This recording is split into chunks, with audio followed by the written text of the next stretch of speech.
नमस्कार, बहुत स्वागत है आपका खबर कट टू कट स्पेशल में। सबसे पहले बात पाकिस्तानी मदरसे के तालिबानी कनेक्शन की। अफगानिस्तान में तालिबान का राज कायम करने में पाकिस्तान ने बहुत मदद की है ताकि तालिबान के जरिए पाकिस्तान भारत में आतंकवाद को बढ़ावा दे सके। लेकिन पाकिस्तान ये भूल गया कि तालिबान उसके लिए भी नासूर बन सकता है, क्योंकि तहरीके तालिबान पाकिस्तान ऐलान कर रहा है कि वो पाकिस्तान में भी तालिबान राज लाकर रहेगा। इसे पाकिस्तान के लिए अब खतरे की घंटी मानना चाहिए, क्योंकि पाकिस्तान की दारुल उलूम हक्कानिया के छात्र अफगानिस्तान में तालिबान की कैबिनेट में शामिल हुए हैं। और इस मदरसे का इतिहास भी कुछ ऐसा है कि जब जब भी पाकिस्तान में सियासी या फिर सैन्य उठापटक हुई तो इस मदरसे की भूमिका सामने आई है। अफगानिस्तान में तालिबान का आतंक दुनिया देख रही है।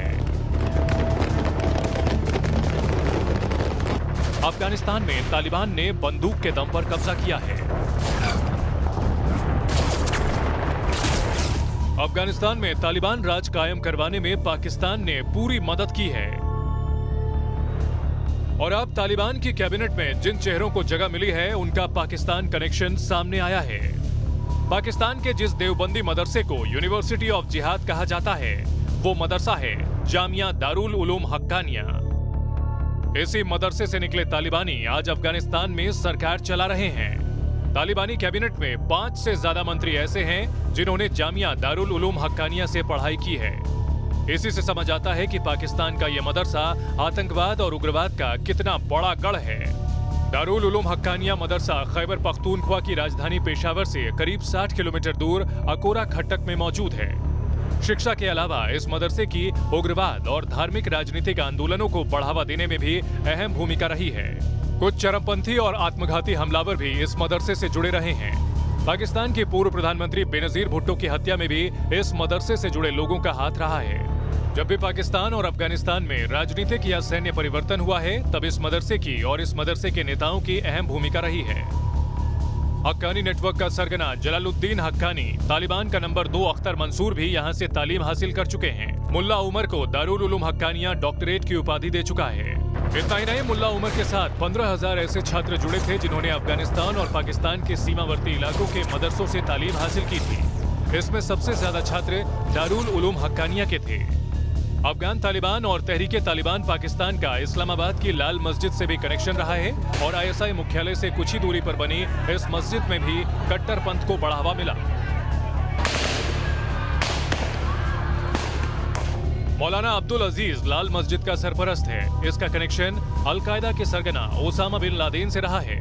खुद मौलाना अब्दुल अजीज मान चुका है कि वो समय समय पर तालिबान के आतंकियों को सलाह देता रहा है।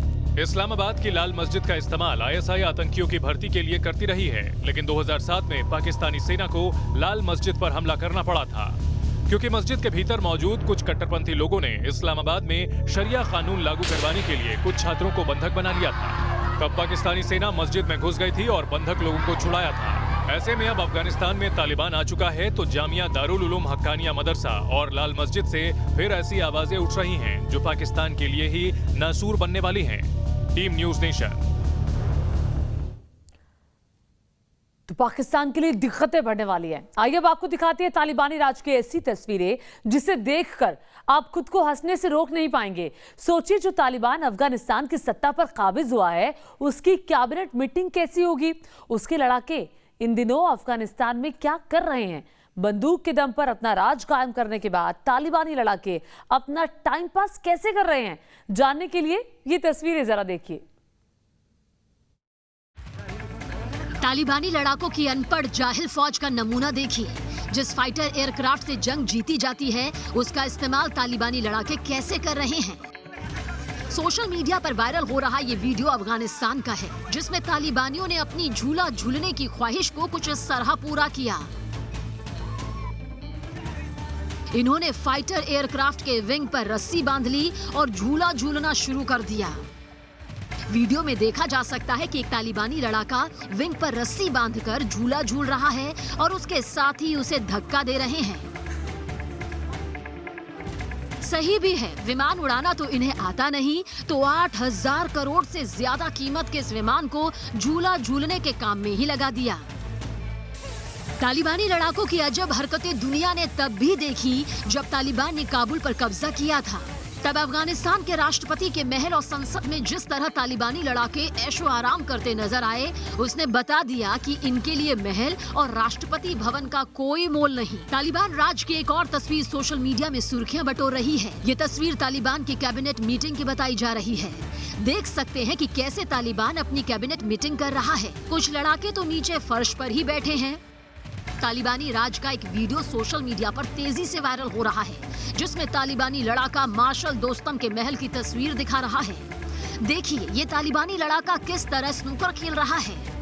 अफगानिस्तान में तालिबान राज की एक और अजब तस्वीर आप देखिए।